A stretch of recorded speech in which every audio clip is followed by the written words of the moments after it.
The Honorable Joel Chua is recognized. Thank you, Madam Chair.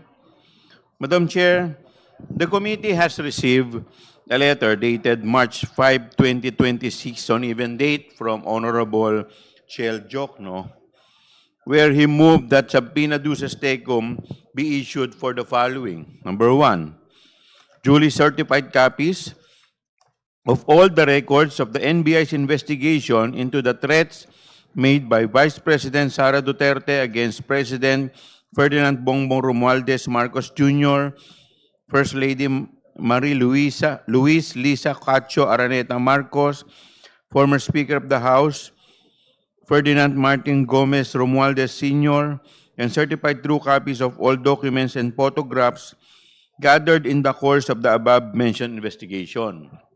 And number two, duly certified true copies of the Statement of Assets and Liabilities and Net Worth of Vice President Sara Zimmerman Duterte for the years 2022 to 2025 inclusive, 2007 to 2013 inclusive, and 2016 to 2022 inclusive.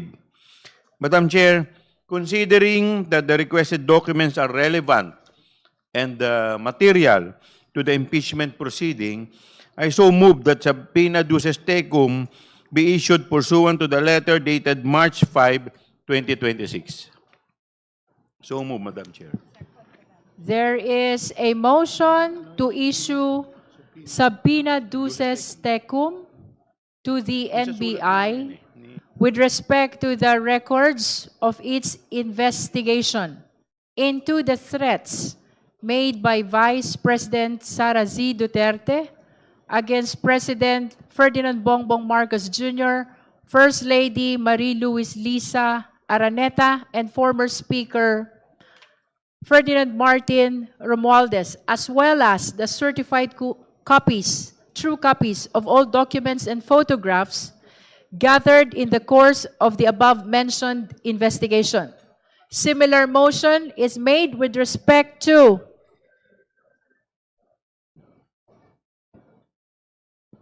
the certified true copies of the Statement of Assets and Liabilities and Net Worth, that is SALN, of Vice President Sara Zimmerman Duterte for the year 2022 to 2025 inclusive, 2007 to 2013 inclusive, and 2016 to 2022 inclusive. The second motion is directed to the Ombudsman. May I hear the confirmation of the Honorable Chua? For the SALN. Yes, Your Honor. The second subpoena is directed to the Ombudsman. That is with respect to the SALN of the Vice President. Do I hear a second? The same has been seconded. Madam Is Chair. there any objection? Madam Chair, The Honorable Rodriguez. we cannot Are you objecting? manifestation first before I would make my. We cannot have two motions being proposed at the same time. Practically, there should be two motions. The first motion are the NBI findings. The second is the SALN. We should go one by one, Madam Chair, because I am going to agree to vote yes to the first one. The second one, it is a fishing expedition. It is not. There are no ultimate facts on the SALN of the Vice President. So I will vote no. I will object to the second one. The first one goes, Madam Chair. May So we should hear divide- from the... We should have two motions instead of only one. Two subject matters. Under our rules, in the rules of court, motions should only be on one subject matter. May we hear from our proponent? The Honorable Rodriguez is suggesting that there should be one motion per subpoena. Yes, I move that we vote Would you like on, to amend your yes, motion? I will amend my motion with respect to the. I move that we issue subpoena duces tecum to be issued for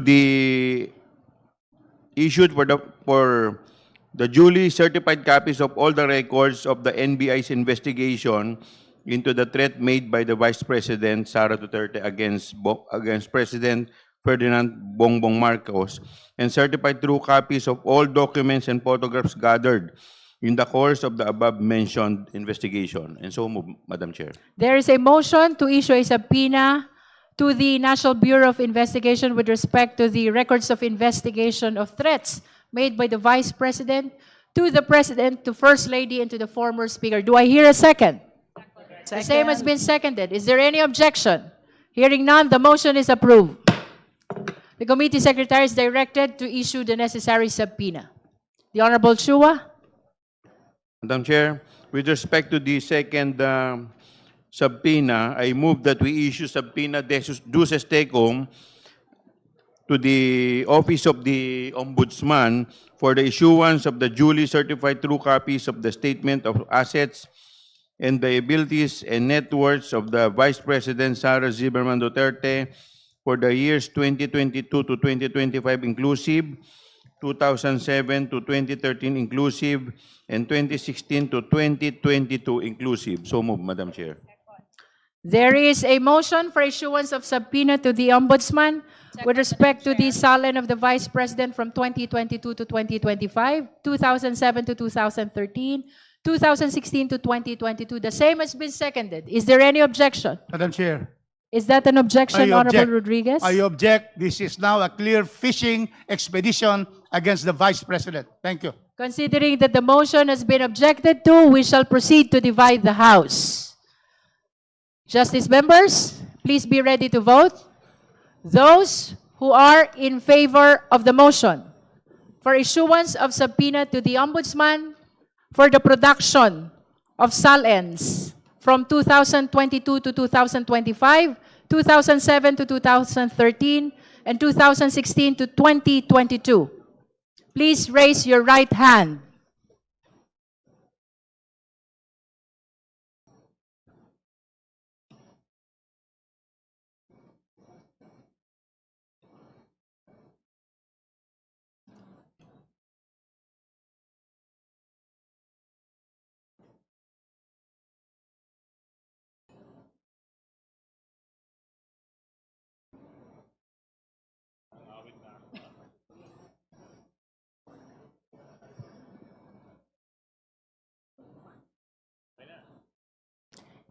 You may now put down your hands. Those who are not in favor of the motion, please raise your right hand.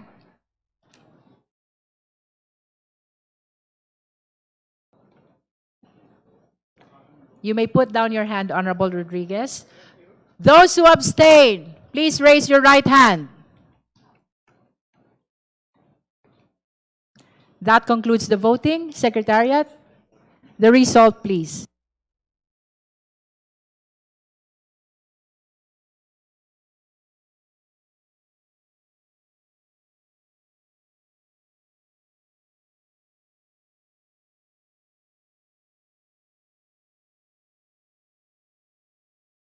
With 34 votes in the affirmative, 1 vote in the negative, and 0 abstention, the motion is granted.